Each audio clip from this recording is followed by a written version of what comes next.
Ladies and gentlemen, boys and girls, we are live from the nation's capital. That's Washington, D.C. We are moving towards the fourth quarter of our program.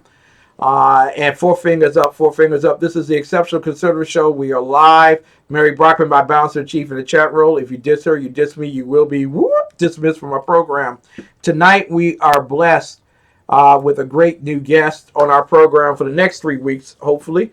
Katina Person, our conservative commentator, sitting in for BZEP, who will be out for the next 3 weeks.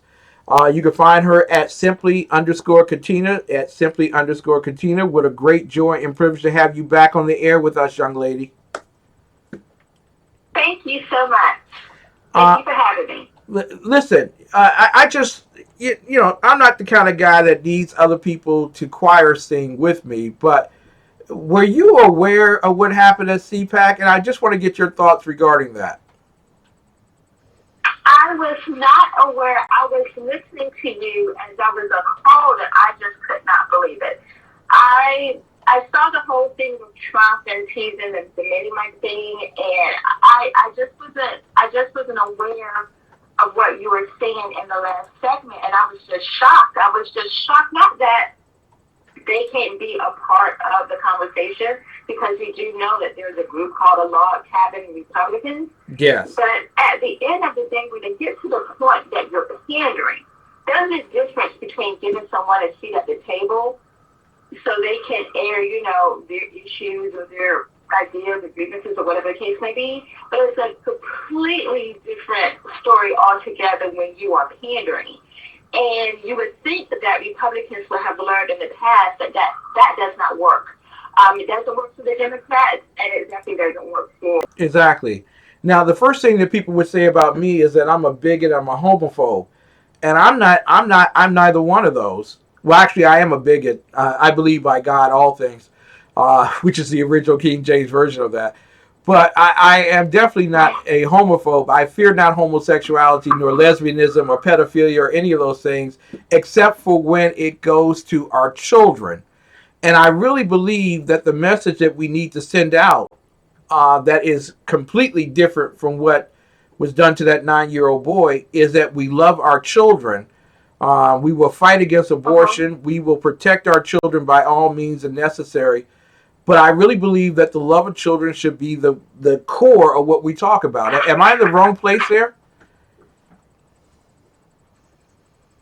No, you're 100% correct. But the question that I always ask people, and you have to ask.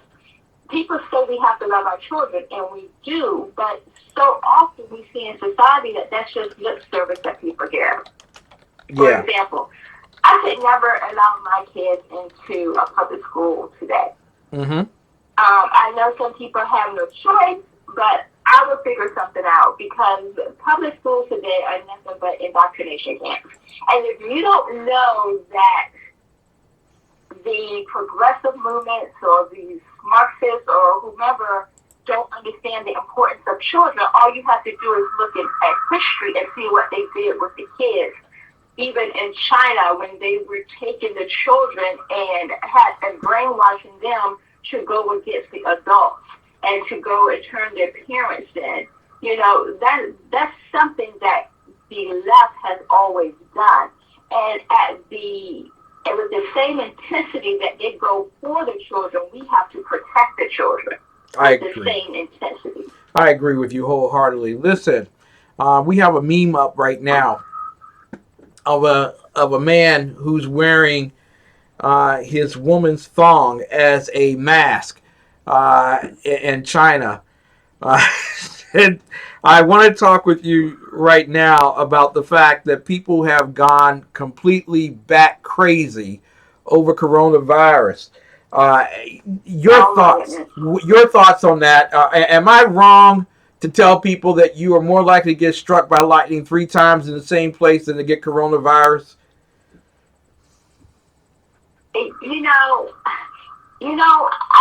I'm not sure if you're aware, but I have this thing against memes. I hate memes because they always have half information. Yeah. However, I will share them if they're really funny, or I think that the overall point could be made.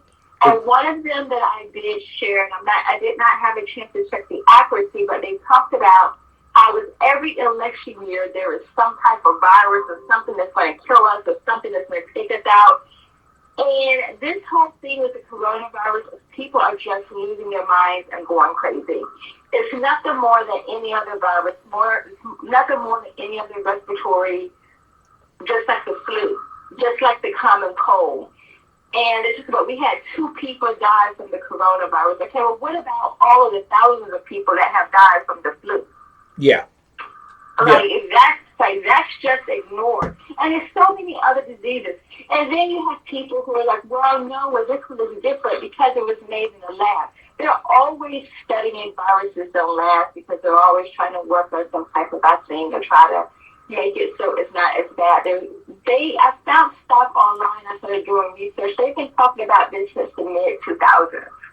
Some people say before, but from my research, I saw something from the NIH from 2005 that was published in 2011. And we didn't die then, but 2005 was not an election year. So we did not die at that time. So people have to really take things with a grain of salt. And something else that I said this weekend is that as long as the media see that they can cause this type of panic, they will periodically do things like this to cause the panic. Now, do you think the panic is intended, or the hysteria is intended to create mass panic, or is it intended to destroy the Trump administration, or at least the image of the Trump administration? I think it could be, with things leftists we have now, with a lot of the people, like especially people in the media, because they're so deranged, I really think it could be a little bit of both. I think it was Dennis Prager, but I could be wrong, who said, you never let a good tragedy go to waste. There you go. The chief of staff for the former mayor of Chicago. Right. So it's one of those things that it's like, okay, now one thing about the progressives is that they're very smart in knowing how to use things to manipulate because they do control the media. Mm-hmm. So if you're going by the method of you never let a good tragedy go to waste, you're going to see this and be like, okay, how can we use this to our advantage? Because one thing you have to know about the left, they are always strategizing. Yep. While conservatives are sleeping and pandering and wondering how we're going to change our principles to get along with them, they are strategizing on how to destroy us. They're not trying to change it for us. Well, that they're like, you're going.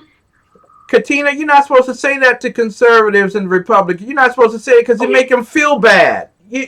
Like we're not doing anything. It's the truth, though. It's the truth. They're not moving, and when you see things like this, you have to understand. I don't think they're necessarily set out. Maybe some of them did to make it as bad as it is, but there is a history of this happening before. But because they believe that you never let a good tragedy go to waste, they definitely know how to use something like this to their advantage. Exactly. Now, the economy is one of the big issues. And I got to ask you, first and foremost, because first time back in a while, I got to ask you here.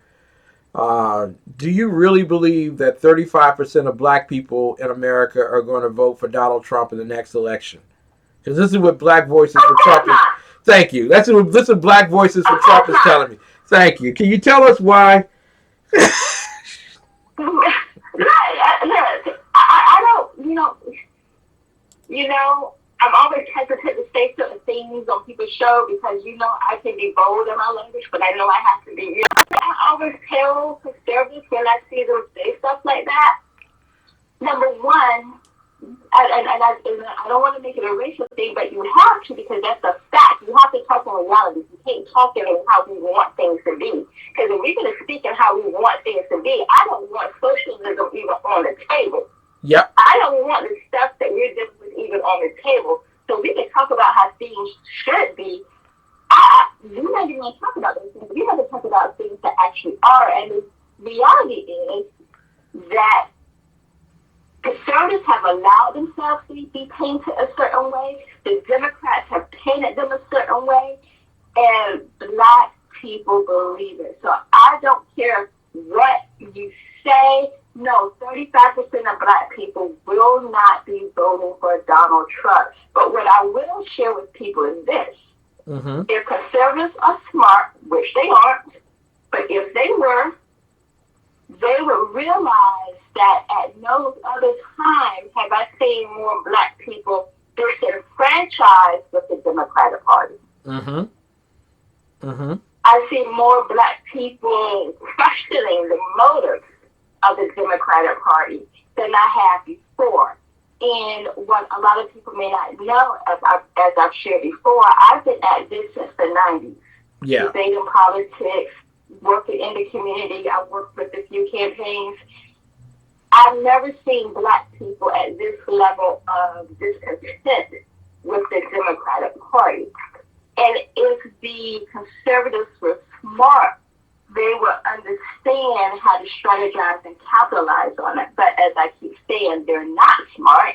They want to believe lies, and they want to believe that the whole world is just like their news feed on social media, and that's not the case. If you're not out in the community with the people, especially the black people, and not just, like really with them and talking to them and showing them, you're not hearing your message. I was just speaking with a gentleman on Saturday when I was just getting an oil change, and we were just having a conversation, and we struck up a conversation. And he brought up politics. I was like, I don't know if you really want to do this, because that's kind of my thing. So, I want to see where he was going with this. And we had a good conversation. But when he started bringing up this whole thing about not Trump and the conservatives, I had to really break it down to him with the economy. I said, you need to start looking at what's going to be best for you first, then your community second, because that's important to get that message out. And I said, everything that Trump is doing, that's what's best. It's time for people to stop looking at just what the Democrats promised and look at what Trump is actually doing. And he was listening to that, but what I spoke to him is not so much in terms of left and right, but I spoke to him in terms of opportunity. Yeah. Who's going to give you the best opportunity? Who's going to give your children the best opportunity? It's not the left, and it's definitely not socialism. There you go. Katina Person with us tonight, conservative commentator at simply_Katina. You can find her on Facebook and as well Twitter. In these final moments, because we have a lot of subject matters I wanted to talk with you about, but I do want to leave this opportunity to talk with you about black conservatives being in media, being on podcasts and being out there and speaking. Do you believe that what you write on your Facebook feed and all those particular things, do you believe that that makes a difference in the totality of communicating with the general population? I do, if people actually see what you're saying and if what you're saying has substance. Mm-hmm.